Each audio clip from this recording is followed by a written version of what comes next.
Again, this was also your pick. Well, I figured, since we were doing Bad Lieutenant, we are going to check that out, and especially me for the first time. I had seen Bad Lieutenant, Port of Call, New Orleans, and just to get it out of the way, they both had the same producer, Edward R. Pressman. So Herzog did not want to, he'd never seen Bad Lieutenant. He didn't want to make a sequel because this wasn't one.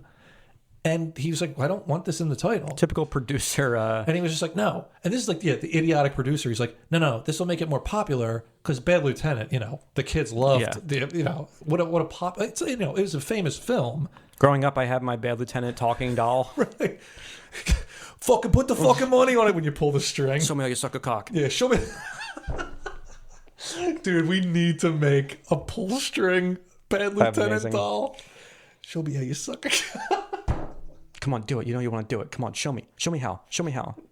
Dude, he says it like 20 times. Yeah. You go to the Kit Kat Club? Yeah. You ever hear, we were just talking about Opie and Anthony. Do you ever hear Jay Moore do Bad Lieutenant? Yeah, it's great. Who does a Keitel? He does it so good. Yeah. You ever go to the Kit Kat Club? Nah, I do an Abel Ferrara. Your Abel's great. I love it. Just talking drunk and a little like New Yorkie. A little bit. But yeah, so the producer made him do it. Yeah. And Abel Ferrara famously was just like, what the fuck? He's like, he felt like being robbed. He's like, Nicolas Cage is going to try to do that Keitel performance. He's like, what the fuck? He motherfucked him up and down, Herzog and the director. And then eventually Herzog wanted to meet him. They were like trying to get together. They eventually did. Yeah. Can you imagine that? Oh, that'd be fun. The two of them talking. But, water under the bridge, apparently. I mean, there is plot similarities. Yes. There is. But there are. It's the same way that like it's almost more of a remake than a sequel. It's if you would even, it's just I don't know. There's the themes are way different. Yeah. It's a cop, it's a dirty locations are different. The world is different. Bad Lieutenant's a very singular film. Yeah. Like this is just a fucked up cop. And it's, like I said, this movie's cartoonish, in my opinion, which is one of the reasons I enjoy it. Oh, I know, but you're going to talk about some Herzog stuff that you watch as well. But real quick, off the top, I want to say that I really enjoyed this movie. I think the ending completely sucks and is a cop-out. Kind of.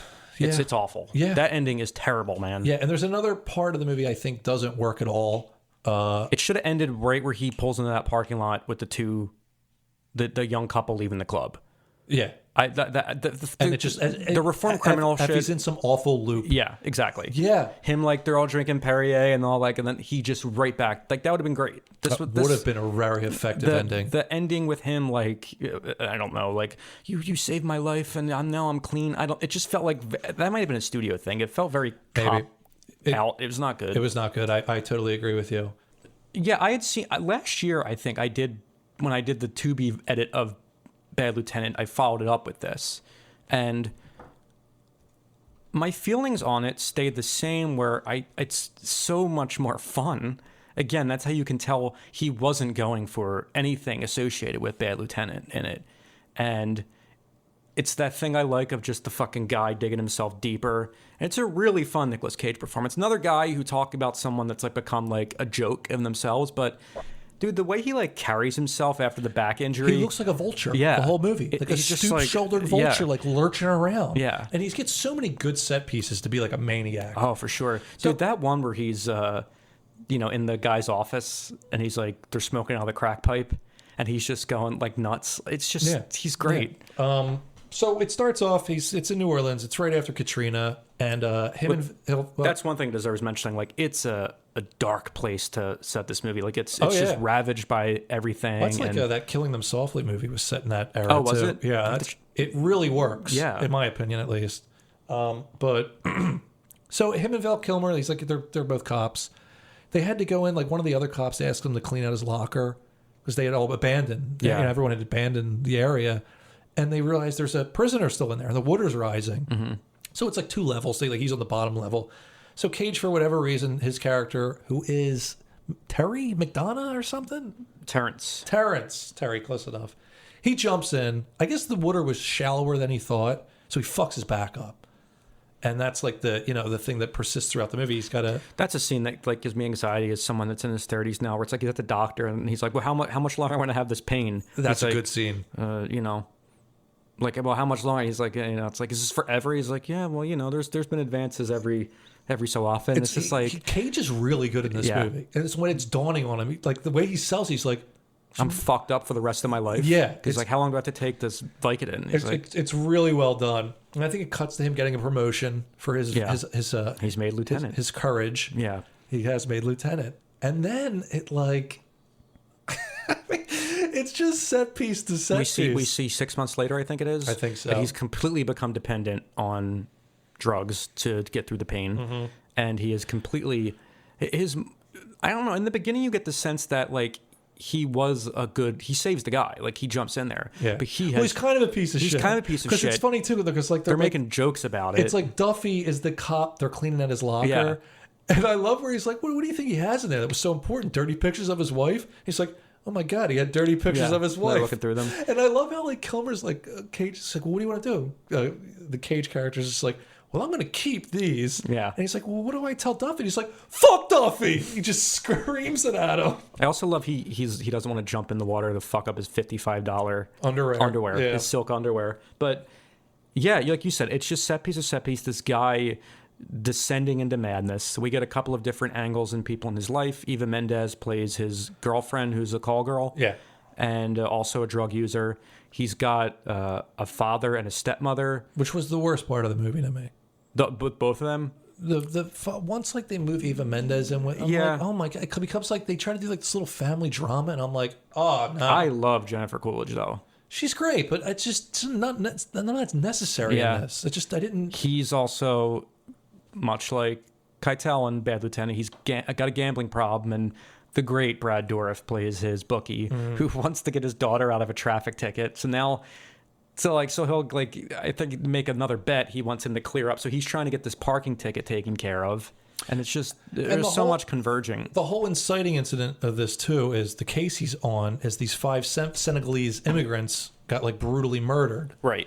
And now he's got to solve the case. Did you notice this though?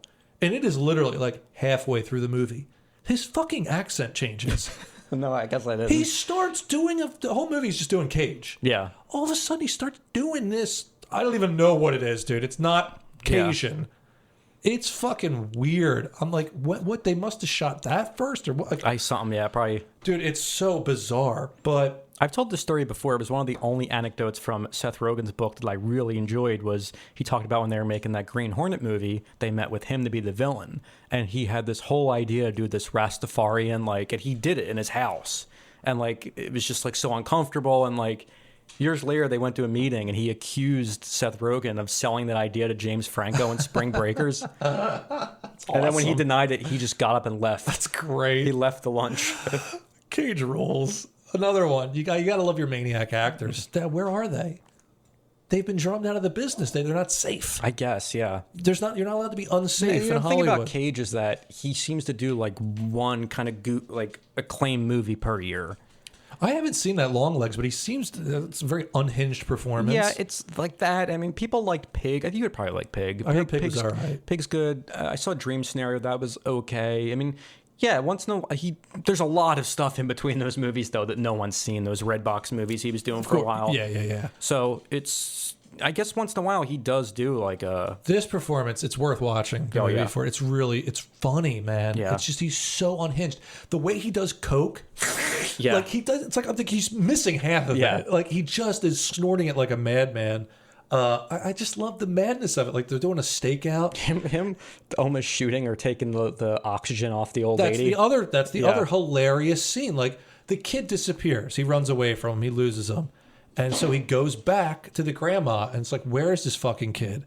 And that's when he's stuffing that giant gun in the old woman's face. He's putting it through her head. He's pulling her oxygen tubes out. And like when they finally tell him and he puts it back in, he switches again. He's just like, I fucking hate you people. He's like, you people are the reason this country's going down the drain. Yeah. It's like, what? The rest of this episode is available exclusively on patreon.com/almostcultclassics.